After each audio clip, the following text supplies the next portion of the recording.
There's a certain kind of person who has spent their whole life being incredibly capable, handling everything, asking for nothing, making sure no one ever has to worry about them. And they've done it so well for so long that they've completely forgotten it was never supposed to be their job. And if any part of that felt familiar, that recognition is exactly what this is about. What we're going to explore today aren't flaws. They are things that made complete sense once. Survival responses learned so early, practiced so quietly that they became invisible. Dr. Jonas Webb, a psychologist who spent decades studying childhood emotional neglect, she describes these patterns as the brain's way of adapting to an environment where emotions weren't safe to have. Not dramatic environments, just quiet ones. Homes where feelings were ignored rather than met. And here's what most people never realize. These responses didn't stay in childhood. They followed you here, into your relationships, into the way you treat yourself, and that's exactly what we're going to look at. The first thing, you handle everything alone. Not because you're strong, because asking never felt safe. Think about a child who reached out and found no one there. They didn't try again. They learned to carry things quietly and got so good at it that now the people who love you don't even know when you're drowning because you never let it show, because showing it never changed anything. The second thing, you say fine, even when you're not. Someone asks how you are, and before you even check, your mouth has already answered, fine, always fine. When feelings go unnoticed long enough in childhood, the child stops feeling them. Not because they disappear, because feeling them stopped serving any purpose. And now you live at a distance from your own emotions. You know something is wrong. You just can't reach it. The third thing, you apologize for everything someone bumps into you. You say sorry, you share an opinion, you apologize for having it. When a child grows up feeling like their emotions are inconvenient, they don't just learn that their feelings are too much. They learn that they are. And so the apologies start. Small ones, constant ones. A quiet way of asking, is it okay that I'm here? The fourth thing, you over-explain.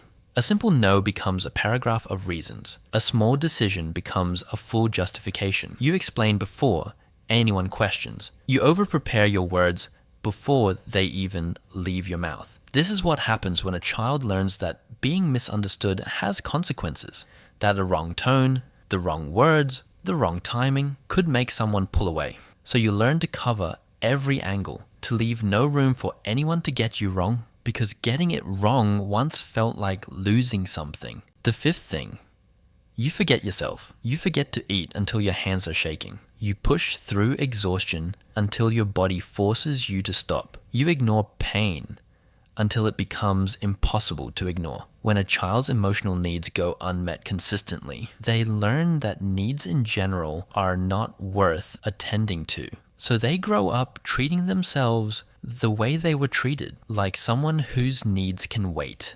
Take a moment with that. The sixth thing, you say yes when everything in you means no. You show up for everyone and quietly hope that someday someone will show up for you the same way. People-pleasing isn't kindness, not always. For someone who grew up emotionally neglected, it's a transaction. If you make yourself useful enough, maybe you become worth keeping. That's the part nobody talks about. The exhaustion underneath, the helpfulness, the quiet hope that given enough will finally feel like being enough. The seventh thing, nothing you do ever feels quite enough. You finish something and immediately see what could have been better.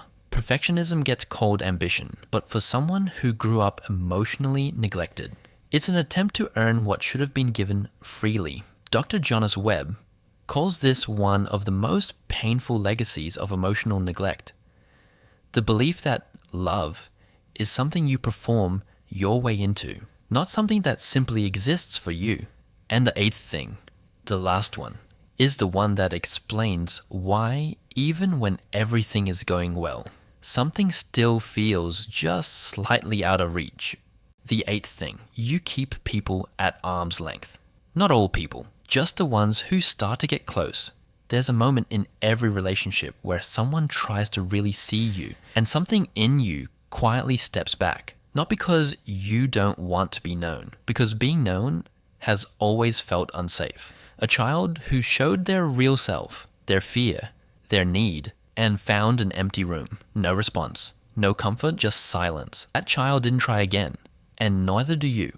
None of this is who you are, it's what you learned. A study published in the journal Child Abuse and Neglect found that emotional neglect is the most underreported form of childhood harm, and also the most lasting. Not because it's the most dramatic, because it's the most invisible. There are no marks to point to, just a quiet accumulation of needs that went unmet, and a child who adapted so completely that by the time they grew up, they couldn't tell the difference between who they were and who they had learned to be. You didn't know you were adapting. You thought this was just you. These patterns kept you safe when safety was hard to find. They weren't weaknesses, they were solutions. The problem is that nobody ever told you you didn't need them anymore. Noticing them, even just now, is not a small thing. Most people spend their entire lives acting out these patterns without ever seeing them. You're seeing them. That matters. And if any of this has been sitting heavy, talking to someone you trust or a professional can make more difference than you might expect. These 8 things, you've probably done all of them today. And for a long time, you called them personality traits, quirks, just the way you are. But they were never just the way you are. They were the way you survived. The child who learned to need nothing, who got small, who said fine, who carried everything alone. That child was not broken. They were brilliant. They adapted to what they had. But you are not that child anymore. And the adaptations that once protected you are now the walls between you and everything you actually want. If you go back to the very first words, you'll hear something different this time. Not a list of things that are wrong with you, but the moment someone finally put words to something you have always quietly known about yourself.